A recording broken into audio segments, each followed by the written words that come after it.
الحمد لله نحمده ونستعينه ونتوكل عليه ونعوذ بالله من شرور انفسنا ومن سيئات اعمالنا من يهده الله فلا مضل له ومن يضلل فلا هادي له ونشهد ان لا اله الا الله ونشهد ان محمدا عبده ورسوله اللهم صل على محمد وعلى ال محمد اما بعد فقد قال الله تعالى في القران الكريم اعوذ بالله من الشيطان الرجيم بسم الله الرحمن الرحيم والعصر ان الانسان لفي خسر الا الذين امنوا وعملوا الصالحات وتواصوا بالحق وتواصوا بالصبر صدق الله العظيم وقال النبي صلى الله عليه وسلم لا يسمع المؤمن من خير يسمعه حتى يكون من دار الجنه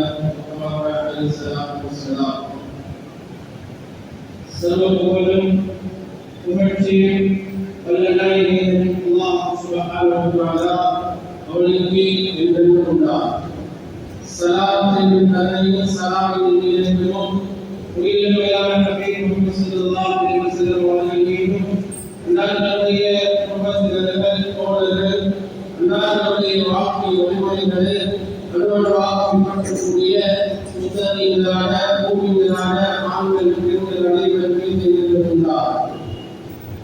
ஜும்மாவுடைய தினத்தில் ஜும்மாவுடைய கடமையை நிறைவேற்ற வேண்டும் என்ற ஆசையும் அவர்களும் அமர்ந்து கொண்டிருக்கக்கூடிய நல்லடியார்களே சகோதரர்களே, இந்த விடயத்தை எடுத்து நடந்தால் உலகத்துடைய வாழ்க்கை நிம்மதி, நாளை மோட்சத்துக்கு பின்னால் உள்ள வாழ்க்கை நிம்மதி சந்தோஷங்கள் அல்லாஹ் இருக்கிறாரோ அந்த விடயங்களை தன்னுடைய வாழ்க்கையில் ஏன் அளவு எடுத்து நடக்கும்படி இதை செய்வதன் மூலமாக உலகத்துடைய வாழ்க்கை நஷ்டம், நாளை மோட்சத்துக்கு பின்னால் உள்ள வாழ்க்கை நஷ்டம் கைதேசம் ஆகியவற்றில் தடை செய்திருக்கிறாரோ அப்படிப்பட்ட விடயங்களை முற்றுமுழுதாக அறிந்து கொள்ளும்படி முதலில் நடக்கப்பட்டால் உங்களுக்கு நடந்ததை சொல்லிக் கொள்கிறேன்.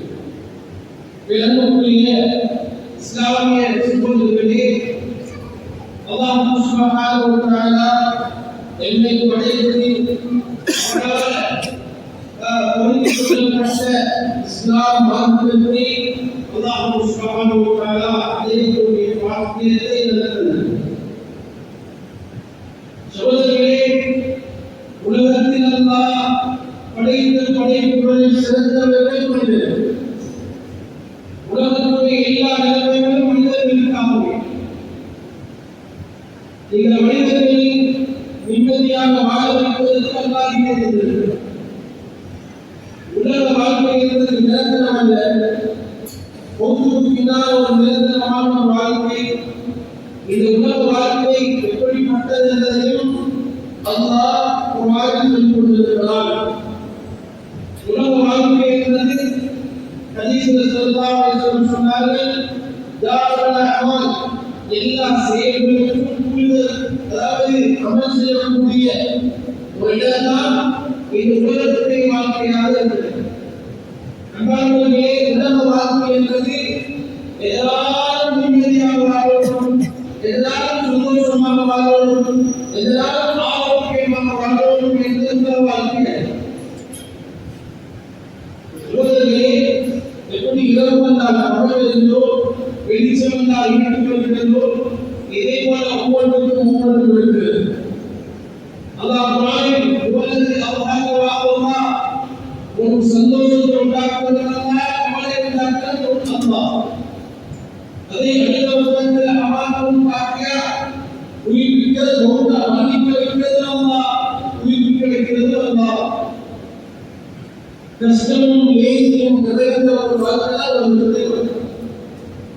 புகாரில் வரக்கூடிய ஒரு ஹதீஸ், ஒரு பாபு எழுதுறாங்க, பாபு மன்னம் யுஸ்தா இன்னல் முஸ்லிமா.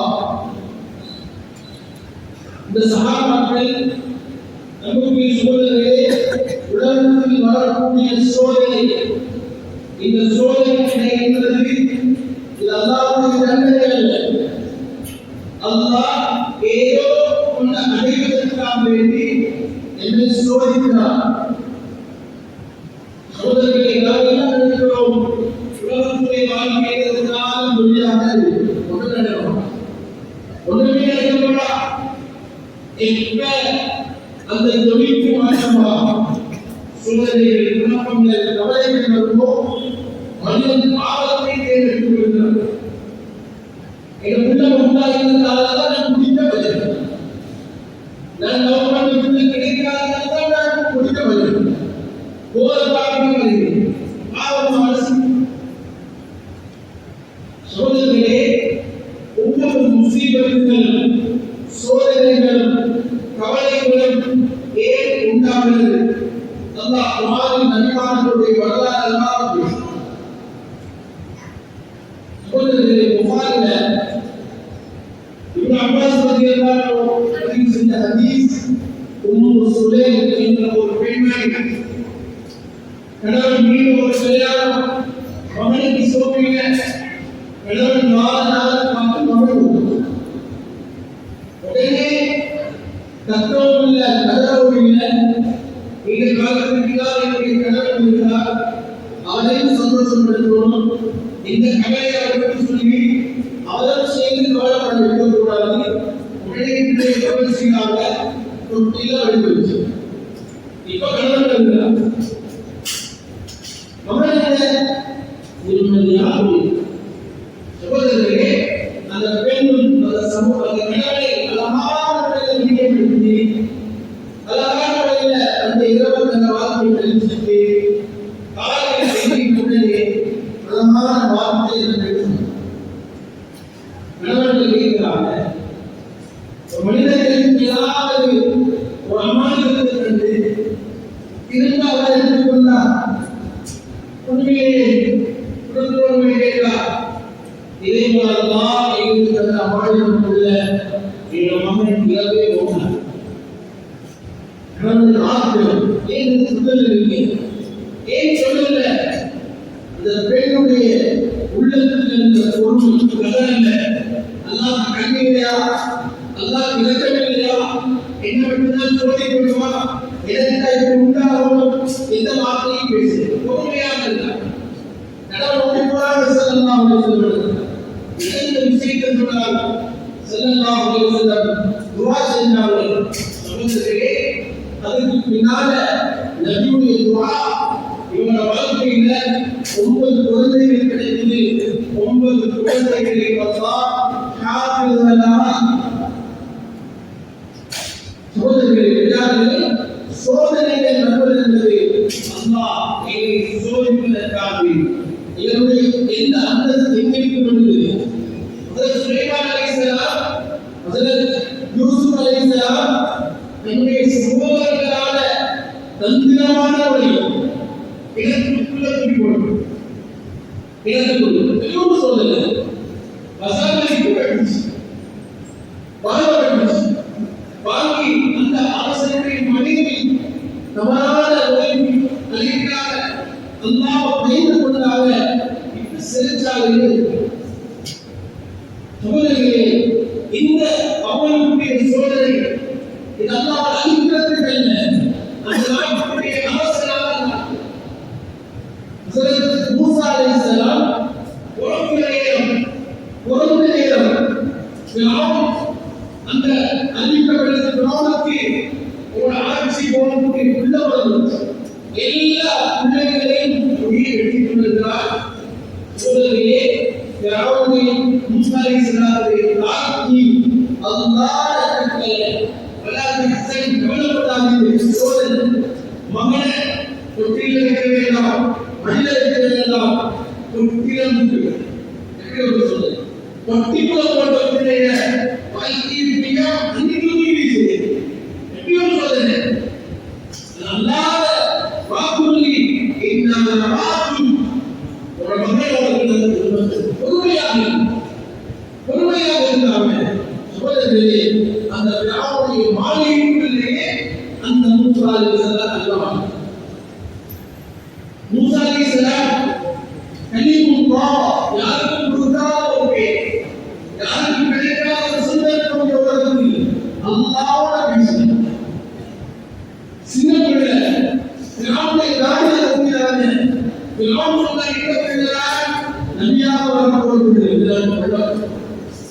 நம்முடைய மனைவிக்கு அல்லாஹ் இந்த உள்ளத்தை இறக்கிறான். சொன்னாங்க பூர்வத்தொல்லி உங்களுக்கு ரெண்டு இன்ட்ரெஸ்டாக இல்லையாவா? இப்ப செக் பண்ணுவோம். ஒரு பாத்திரத்துல தேர்தல் மாணிக்கப்படுகிறது, இன்னொரு பாத்திரத்துல நெருப்பு. இப்ப மூசா அலைஹிஸ்ஸலாம் கடலுக்கு போறாங்க. அந்த மாணிக்கடித்த பாத்திரத்தை எடுத்து பார்க்கிறாங்க. இப்ப அல்லாஹ் சொல்லுங்க, ஜிப்ரீல் அலைஹிஸ்ஸலாம் வேகமாக ஓடி வந்து அந்த கையை கட்டிட்டு நெருப்ப பார்க்கிறது. பொன்னலாக பேசுற எந்த சொல்லியும் இல்லை. மூசா அலைஹிஸ்ஸலாம் சோதனையே பேச்சு வருவதில்லை. அந்த சோதனைக்கு பின்னால் அல்லாஹ் கொடுத்த ஒரு பாக்கியம் அல்லாஹ்வோட பேசக்கூடிய சோதனைகளை அதிமத்த அணியா ஸல்லல்லாஹு அலைஹி வஸல்லம் அவர்களே எடுத்தான அம்மாவுக்கு பிள்ளைகளை சோதனை சும்மா இல்ல வாப்பாவும் எல்லோரும் சோதனைக்கு பின்னால் சோதனை இப்ப என்ன தூக்கி கொண்டாங்க. ஏழையாக இருந்த அந்த அதிமத்த அணியா என்ற பெண்களை இதுவரைக்கும் வேலையை முன்வருகிற ஒரு பேர் ஸல்லல்லாஹு அலைஹி வஸல்லம் அவர்கள் வாக்கிய சொல்லுகிறார். ரெண்டு பிள்ளைகள் ஒரே நாளில் ரெண்டு பிள்ளைகள் ஸல்லல்லாஹு அலைஹி வஸல்லம் பொறுமையாக இருந்தார்.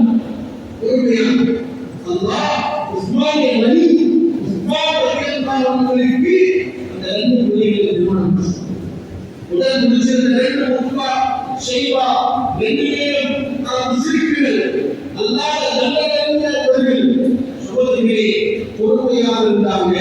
ஸல்லல்லாஹு அலைஹி வஸல்லம் முதலில் அல்லாஹ் வாழ்க்கையில அடுத்த கட்டம் எல்லோரு வாழ்க்கையிலே சகோதரிகளே நோய் வருவது, கவலை வருவது, பிசினஸ் ஒன்றாகுது, எல்லா சோதனைகள் அல்லாஹ்வின் மறப்பதற்கு இல்லை, அல்லாஹ்வை நெருங்குவதற்காக எப்படாவது பொறுமையாக இருக்குமோ அல்லாஹ்வை நெருங்க முடியும். சகோதரிகளே